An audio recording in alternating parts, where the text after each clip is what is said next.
এত টাকা খরচ করে মিলাদ দেয়, বাড়ি ব্যয়বি নেই, এসে টাকা নিয়ে বসে গল্প করলে তো লাভ কি? কিন্তু কুটুমেই আছে, বাড়িতে বলেই এসে মিলাদে যাচ্ছে, জামার বাড়ি বেড বাড়ি মিলাদ খানা বাদ দেয়, ও বাড়ির ভিতরে বসে দিনই ওই পাশের কাছে বসে বসে গল্প করছে, গল্প গুজব না করে মহাপুরে চলেছে মতো। যারা কুটুমেই এসো ভালো মুখী বলছি, মহাপুরে মিলাদ দেয়, বাড়ির বীর সঙ্গে গল্প কাটবা, সবাই চলে আসেন। এত সুন্দর একটা পরিবেশ, এরা পবিত্র সাবানের খাত, সবাই এসে বসে। আলহামদুলিল্লাহ নাহমাদুহু ওয়া নাস্তাঈনুহু ওয়া নাস্তাগফিরুহু ওয়া নু'মিনু বিহি ওয়া নাতাওয়াক্কালু আলাইহি ওয়া নাউযু বিল্লাহি মিন শুরুরি আনফুসিনা ওয়া মিন সাইয়্যাতি আ'মালিনা। من يهده الله فلا مضل له ومن يضلله فلا هادي له ونشهد أن لا إله إلا الله وحده لا شريك له ونشهد أن سيدنا ونبينا وحبيبنا ومولانا محمدا عبده ورسوله. أعوذ بالله من الشيطان الرجيم. إن الله وملائكته يصلون على النبي يا أيها الذين آمنوا صلوا عليه وسلموا تسليما.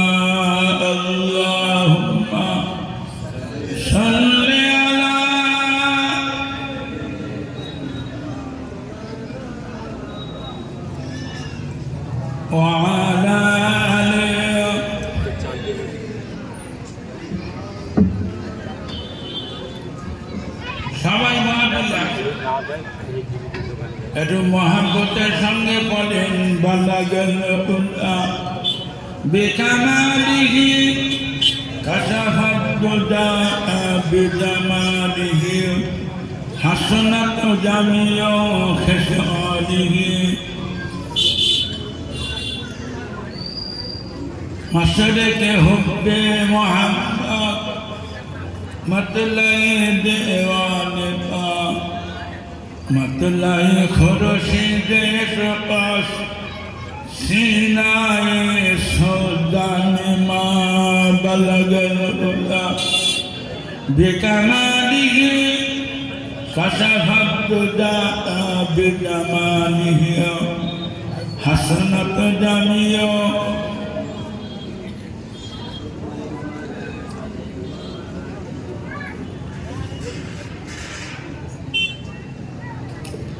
सूरत यूसुफ गजाली हिकमत लुकमान कारिए कुरान बानी ऐ दिल शाद माने मा बलगल उता बेकमालिही कशफ़त दुजा बिजमालिही हसनत जमिया।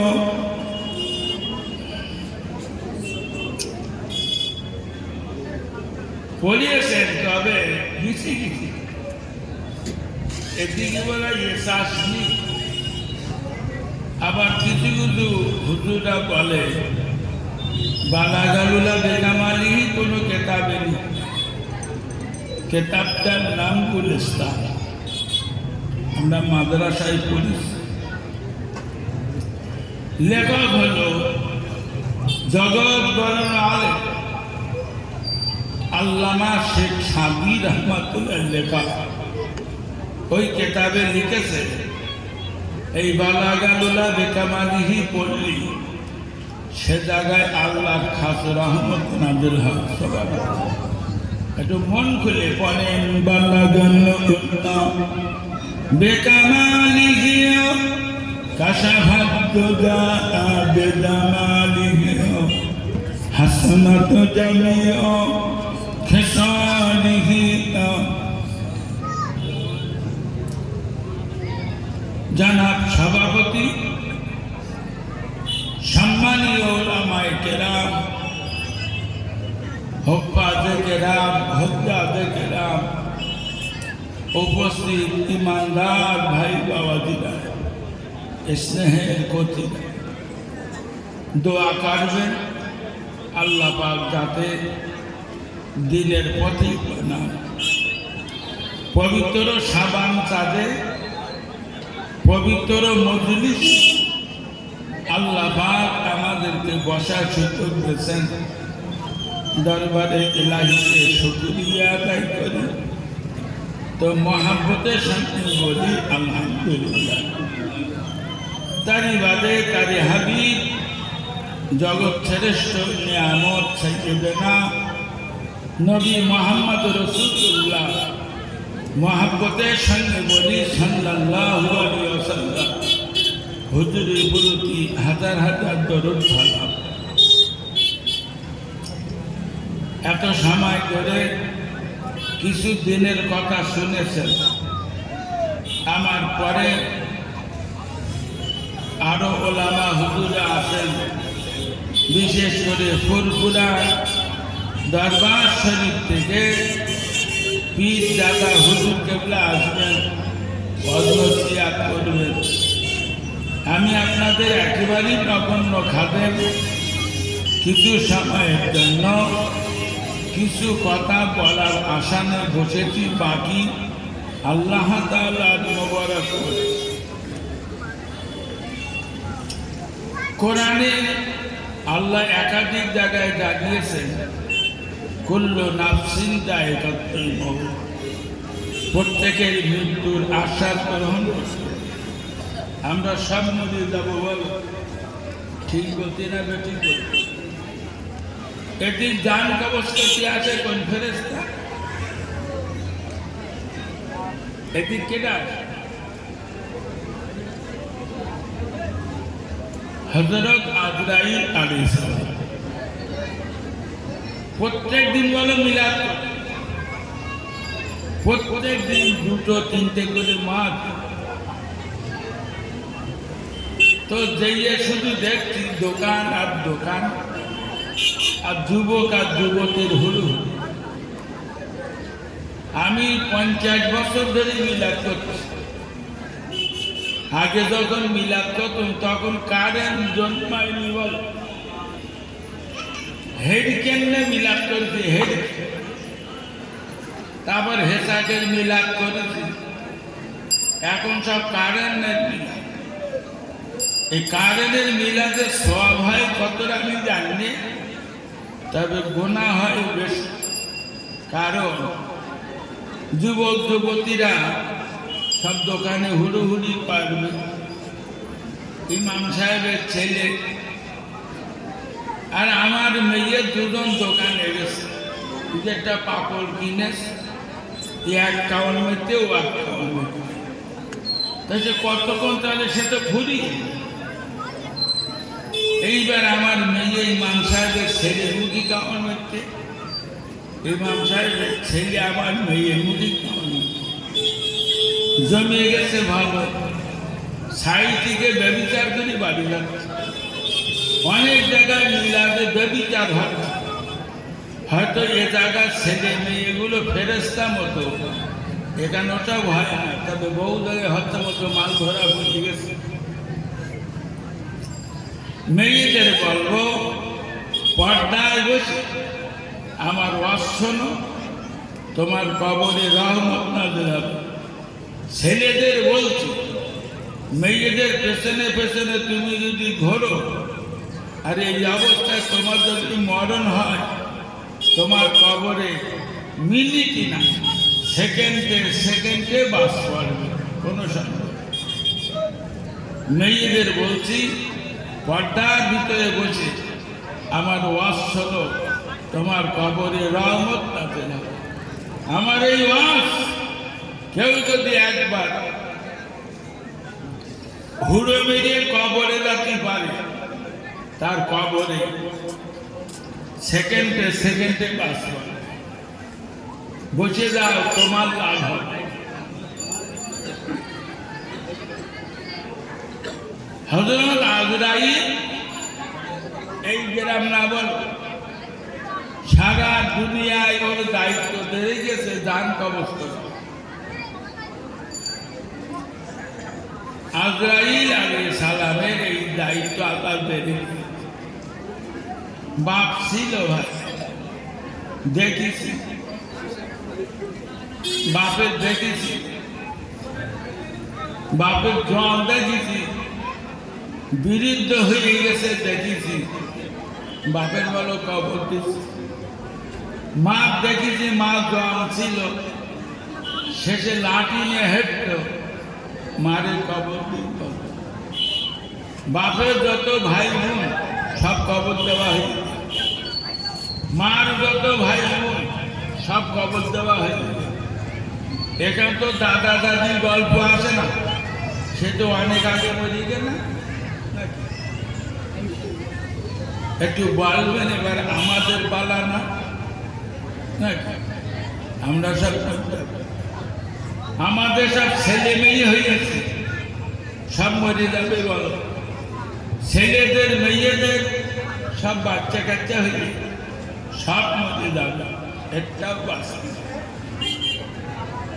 বিরাট মায়ার জিনিস বাচ্চা কাচ্চা, নাতি পোতা সব মরে যাবে। আমার আল্লাহ পাক আজরাইল আলাইহিস সালামকে জিজ্ঞেস করবেন, হে আজরাইল, জান কবজ করতে বাকি কার কার? আজরাইল বলবেন, আল্লাহ, পৃথিবী জমির একটা মানুষ নাই, সব বড় জান কবজ করা হয়ে গেছে। তামাম পৃথিবীর জমিটা আল্লাহ হাজার হাজার কোটি যে সকলের বলে আমি দান কবজ করেছি আপনার হুকুম মতো। কত হাজার কোটি ফেরেশতা কেউ জানে তা, আল্লাহ সব দান কবজ করেছে। এখন আমার সামনে দেখতে পাই আপনার ওই আরশ বহনকারী একজন ফেরেশতা জিবরাইল, মিকাইল, ইসরাফিল আর ইবলিস শয়তান বেঁচে আছে। আল্লাহ পাক বলবে, হে আজরাইল, সারা দুনিয়ার জেনার মানুষের মৌতি যে কষ্ট, ইবলিসের বুকে চাপিয়ে ওর মরণটা করো।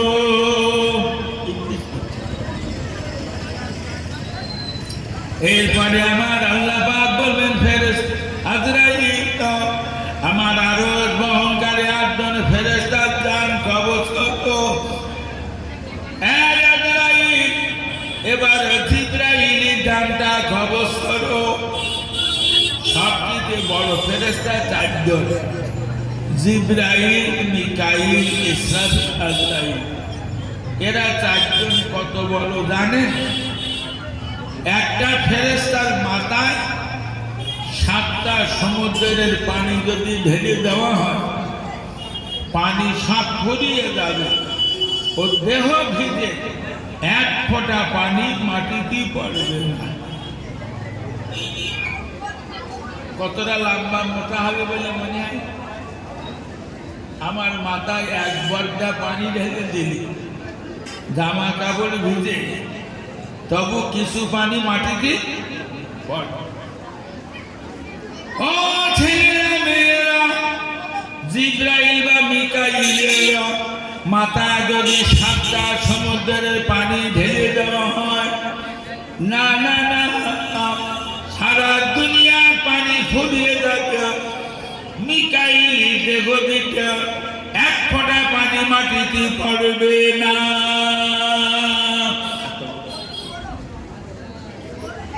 তামাম দুনিয়ায় লক্ষ লক্ষ নবী এসেছে,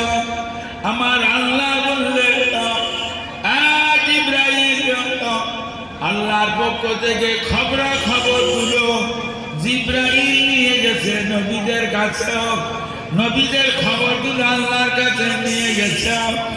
আল্লাহ বলবেন আজরাইল জিবরাইল জানটা কবজ করতো, সারা দুনিয়ায় মেঘিনে ঘুরে পানি খায়। ওই ফেরেশতাটার নাম হযরত মিকাইল আলাইহিস সালাম। আল্লাহ বলবেন মিকাইল জানটা কবজ করো। মিকাইল আল্লাহ বলবেন আজরাইল এবার ইসরাফিল জানটা কবজ করো। আর কেউ আসে না বলবে, আল্লাহ বলবেন আজরাইল তোমার জানটাকে দিয়ে দাও। আজরাইল বলছে ও ছেলেরা, আল্লাহ পাক আজরাইল জানটা যখন নিয়ে যেত তামাম পৃথিবী নিস্তব্ধ হয়ে যেত। আজরাইলের ইন্তেকালে 40 বছর পর আল্লাহ পাক আওয়াজ দেবে লে মালিকাল মুলক, এ রাজত্ব কার? পৃথিবীতে কেউ না, কোন জবাব আসবে না। আল্লাহ নিজে জবাব দেন লিল্লাহিল ওয়াহিদুল কাহার, এসব রাজত্ব আমার।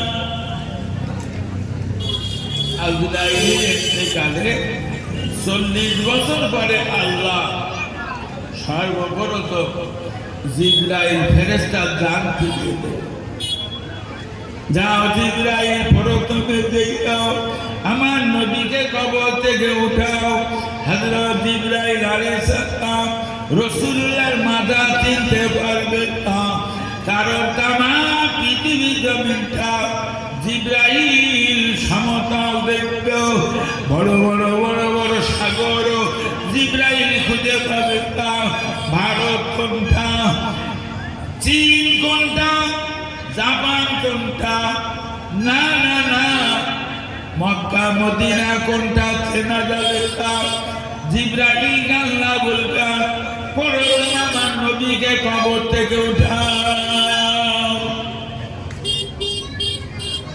জিবরাইল বলবে নবী কোথায় শুয়ে আছে বলল না। আমি তো এতদিন জানতো নবীর মাজার মসজিদ নববী মদিনা ছিল, সে তো চিনতে পারছে। তামাম পৃথিবীর মসজিদ আর মাদ্রাসাগুলো আল্লাহ পাক তার কুদরতি ক্ষমতায় নানা পৃথিবীরা কিনারায় জমা রাখত, আর তামাম পৃথিবীরা সমতল করে দেখত। কোন জায়গা নাই উঁচু নিচু জায়গা পাওয়া যাবে না। বড় বড় পাহাড় দেখেছেন, পাহাড়গুলোকে আল্লাহ তুলোর মতো নড়িয়ে দেবে। 50 তলা 100 তলা বিল্ডিং গুলো আল্লাহ ধুলোর সামনে মিশিয়ে দেবে। একটা ইটির কোনা, একটা ছোট পাথরের কুচি কিয়ামতের দিন পাওয়া যাবে না। আমার আল্লাহ পাক বলবে যে জমিন দিয়ে আতরের ঘেরান বার হয়, যে জমিন দিয়ে নূর চমকে চমকে আমার আরশের দিকে আসে, ওই জায়গায় আমার হাবিব ঘুমিয়ে আছেন। রাসূলুল্লাহ আযাব চিনতে পারে। ও ছেলেমেয়েরা, বড় পীরের মাজারটা, খাজা হুজুরের মাজারটা, ফুরফুরার পীরের মাজারটা, বচিরাট হুজুরের মাজারটা কিয়ামতের দিন চেনা যাবে না। আল্লাহ পাক ধুলোর সঙ্গে মিশিয়ে দেবে, সব ধুলির সাথে। তবে যারা মজবুত করে বাড়ি করেছে, একতলা বাড়িগুলো বেঁচে থাকবে, তাই না ভাই? হ্যাঁ,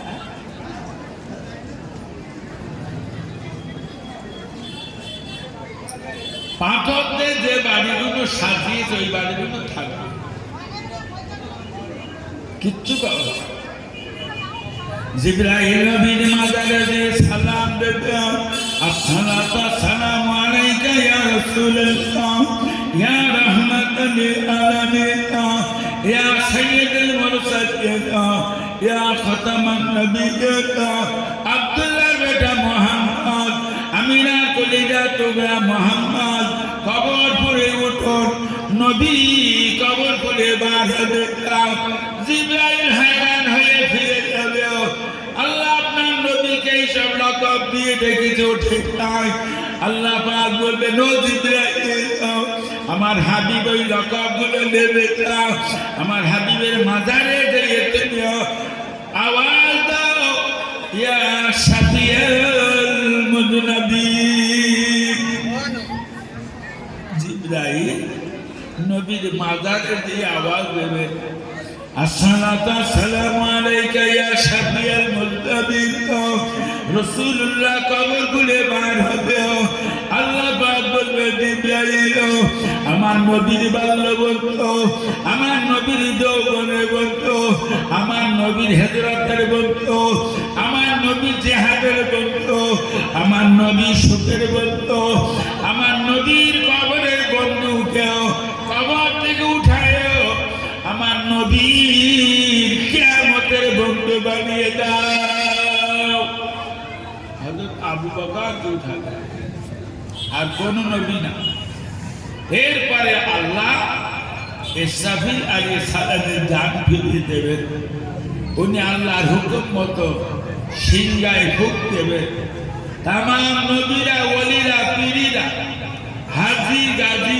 নামাজি মুসল্লি সব কবর থেকে বার হবে আবার সিংহায় ফুঁক দেবেন তামাম পাপীরা মহাপাপীরা সব কবর থেকে বার হবে প্রত্যেকটা নারী পুরুষ ন্যাংট হয়ে কিয়ামতের মাঠে কত নামি দামি কোম্পানি জামা কাপড় ব্যবহার করছে ন্যাংট হয়ে উঠবে কিয়ামতের দিন দুটো মানুষের কাপড় পরানো হবে আমার নবী মুহাম্মদ রাসূলুল্লাহ আর নবী ইব্রাহিম আলাইহিস সালাম আর কারণ এই দুজনকে কাপড় পরানো আম্মা জান আয়েশা সিদ্দিকা বলিয়া রাসূলুল্লাহ হুজুর কি ওয়াজ করেছেন তো ওগো নবী কি শরমের কথা বলতেন কিয়ামতের দিন কেমনে ন্যাংট হয়ে দাঁড়িয়ে থাকতো আল্লাহ নবী বলতেন ও বিবি কিয়ামতটা এত কঠিন কোন মানুষের দিকে তাকানোর মতন সময় পাবে না এত কঠিন এক্ষুনি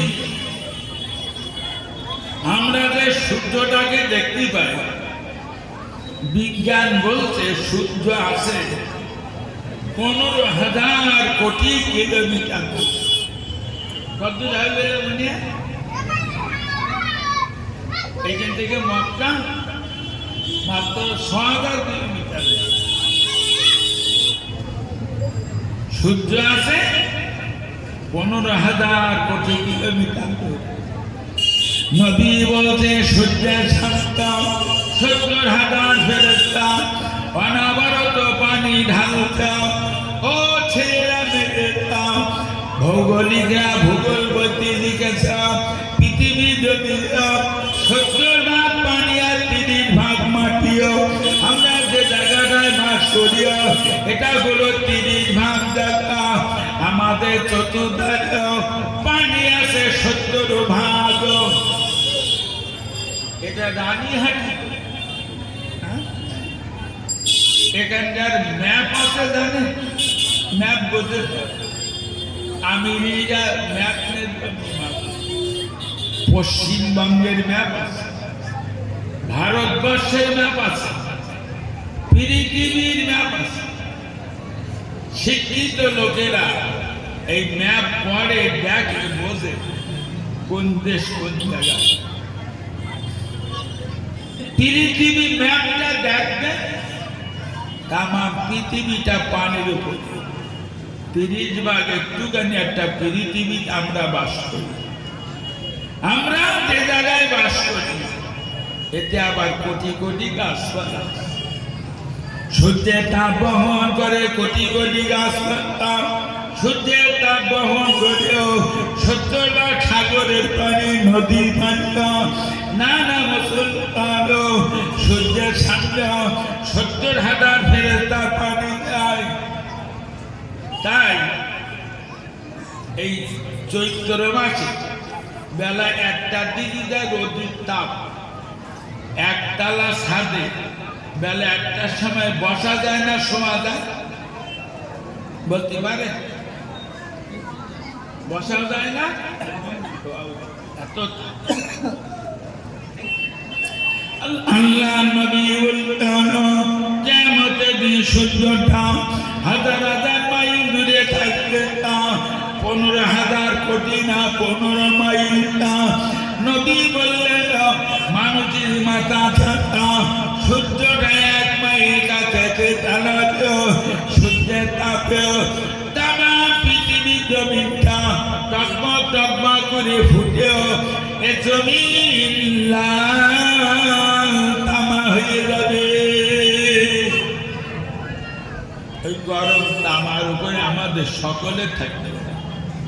কিয়ামত বলো তামাম নবীদের জন্য, ওলিদের জন্য, তামাম নামাজি মুসল্লির জন্য, তামাম মাশরিক কাফেরের জন্য কিয়ামত। কিয়ামতের মাঠে কারো থাকতে হবে 5 ওয়াক্ত নামাজ পড়তে যতটা সময় এতটা সময়। কিয়ামতের মাঠে কারো থাকতে হবে 50 বছর। কিয়ামতের মাঠে কারো থাকতে হবে 500 বছর। কিয়ামতের মাঠে থাকতে হবে কারো 50,000 বছর। কম বেশি হবে কেন? ঈমান আমল যেমন কিয়ামত হবে। ঈমান আমল ভালো, 5 ওয়াক্ত নামাজ পড়তে যতটা সময় এর ভেতরে কিয়ামত হবে। ঈমান আমল একটু খারাপ, 50 বছর কিয়ামতের মাঠে থাকতে হবে। ঈমান আমল খুব খারাপ, 500 বছর থাকতে হবে। ঈমান আমল চূড়ান্ত খারাপ, 50,000 বছর থাকতে হবে। 50,000 বছর। কিয়ামতের মাঠে একটা ছায়া পাওয়া যাবে, ওই ছায়াটার নাম হলো আল্লাহর আরশের ছায়া। ওই ছায়ায় জায়গা পাচ্ছ ওই নারী পুরুষগুলো, যে নারী পুরুষগুলো আল্লাহকে নবীকে খুশি করে কবরে গেছে, বাকিরা কোন মানুষের মাথার ঘেনুগুলো টকবক টকবক করে ফুটে, চোখ দিয়ে কান দিয়ে নাক দিয়ে বার হতে থাকবে। এর নাম বর্তমান সময়ে বেশিরভাগ মানুষ কিয়ামতের ভয় করছে না, শুধু বলছে পরে যায় হবে। এখন দা করার প্রয়োজন কি করবা? একটুখানি কি ভেবেছেন আজরাইল বলতে মরে যাবে? বছরে প্রচুর ইনকাম, তাই বছর বছর 25 লাখ টাকা সোনা কিনে কিনে ঘরে পাথর বসাচ্ছে, ওই পাথরের নিচে সব বসিয়ে রাখিস। আর নাতি পোতাদের বলে দিছি কোনদিন যদি অভাব দেখা দেয় একটা পাথর উঁচু করলেই পাল্টিয়ে যাবে, সোনা করলে দেব। আজরাইল বলতে মানুষ টাকা ব্যাংকে রাখছে না, টাকা সব বাড়ি বড় বড় বাক্স ভর্তি টাকা। ওই কোটার নেতার ধর্মীগুলো শুনিলেন, বাক্স বাক্স টাকা পেয়ে সব লরিত করে মোদি বাড়ি নিয়ে চলে গেল, 1 টাকাও দেয়নি বলো। আরো সব জেলে, বহু নেতা জেলে নিয়ে বলে এখন ও ছেলেমেয়েরা কিয়ামতের ভয় করবো তো না না না, কঠিন কিয়ামতের দিন। আল্লাহ পাক গরম মেজাজের সঙ্গে একটা কথা বারবার বলবেন, আল্লাহ বারবার আওয়াজ করো ওগো আমার পাপিষ্ঠ বান্দা বান্দীরা তোমরা আলাদা হয়ে যাও, পীড়িতা হয়ে যাও, আমার নিষ্পাপীদের দাঁ থেকে দূর হয়ে যাও। কিয়ামতের দিন দল হবে দুটো, একটা পাপীর দল, একটা নিষ্পাপীর দল, আর কোন দলবাজি চলবে। কারো যদি জিজ্ঞেস করি কোন দলে আছে, কেউ হয়তো বলবেন মমতার দলে, কেউ হয়তো বলবেন সোনিয়া গান্ধীর দলে। আর আলেমদের তো এখন দলের কোনো কিনারা নেই। আলেম হুজুরির দল তসবিহে বসে গুনলি তসবি ফুরিয়ে যাবে এত দল। কিন্তু কিয়ামতের মাঠে দল হবে দুটো, একটা পাপীর দল, একটা নিষ্পাপী। আচ্ছা, এখান যারা বসে আছে কম বোঝেন কেনা হাত তুলবেন।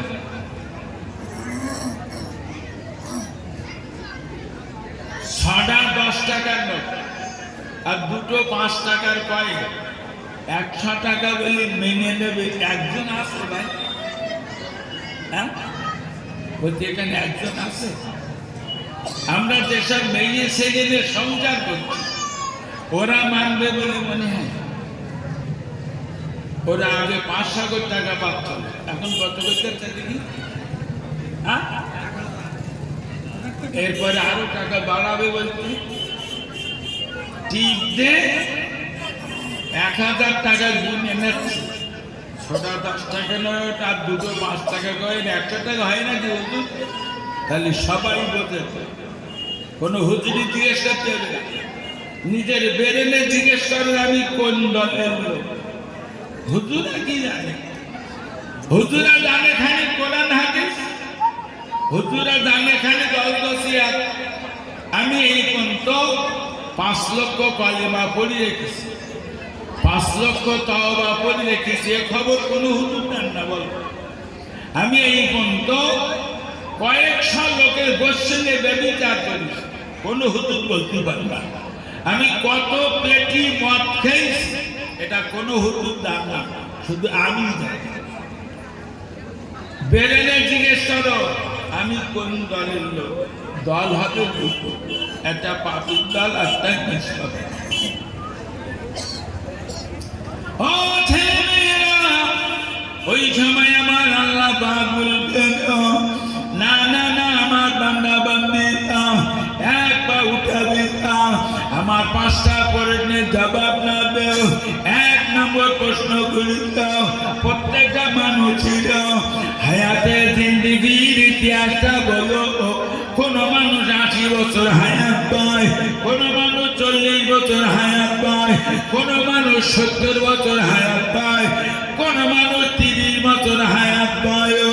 আল্লাহ পাক প্রত্যেকটা মানুষের হায়াতের জিন্দেগির ইতিহাসটা জিজ্ঞাসা করল। একদল মানুষকে দাঁড়াতো, ইয়া রাব্বাল আলামিন 80 বছর হায়াত পেয়েছিলাম, শুধু মসজিদে জামাতে নামাজ পড়ে পড়ে জীবন শেষ করিলাম। একদল লোক উঠে বলবে আল্লাহ 75 বছর হায়াত পেয়েছিলাম, শুধু মসজিদে আযান দিয়ে দিও জীবনটা শেষ করিলাম। একদল মানুষ উঠে বলল আল্লাহ 70 বছর হায়াত পেয়েছিলাম, শুধু মসজিদে ইমামতি করে করে জীবন শেষ করিলাম। একদল মানুষ উঠে বলল 80 বছর হায়াত পেয়েছিলাম, সর্বক্ষণ পাপের জায়গায় মেলা ঘাটে আল্লাহ ব্যভিচারের আড্ডায় মদের আড্ডায় নোংরা জায়গায় জীবনটা শেষ করিলাম। ওখান কোন লুকোচুরি খাটবে না, বল সব বল।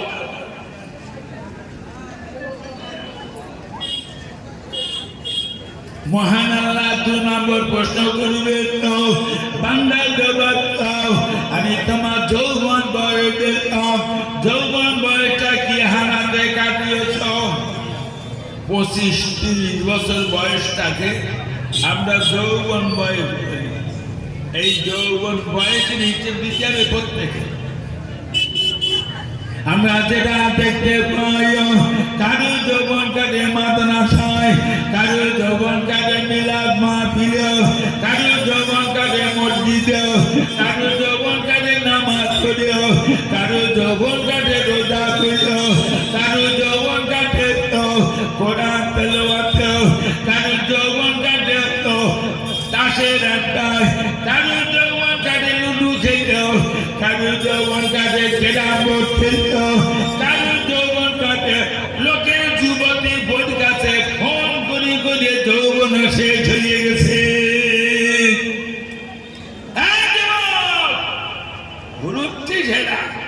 তোর কবরে তো জাহান্নামের আগুন দিয়ে হুকবে, এ হুশ আছে?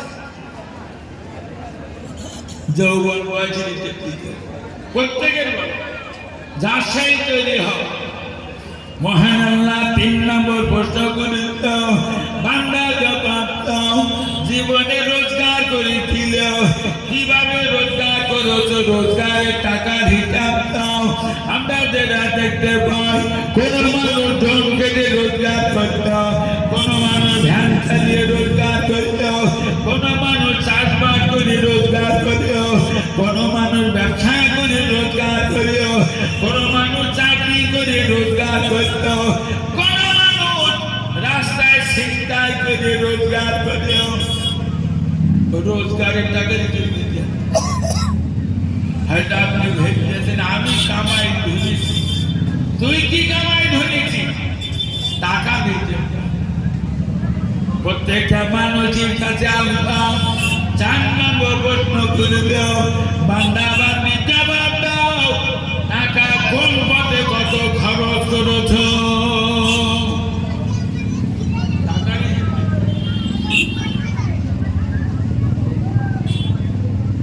এদিকে কন্ট্রোল দেয়,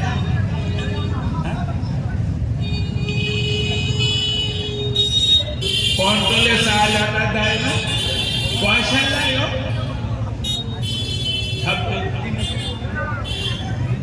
এদিকে লোক বুঝবে না, আমাদের দিকে ওই সেই আয়লা হয়ে গেল, নদী ছাপিয়ে পানি বলে সব ঘর বাড়ি ভেঙে গেল। নেতারা তার বহু লোকের নাম বেড়ে গেছে, সে এখনো পর্যন্ত তারা সব আয়লা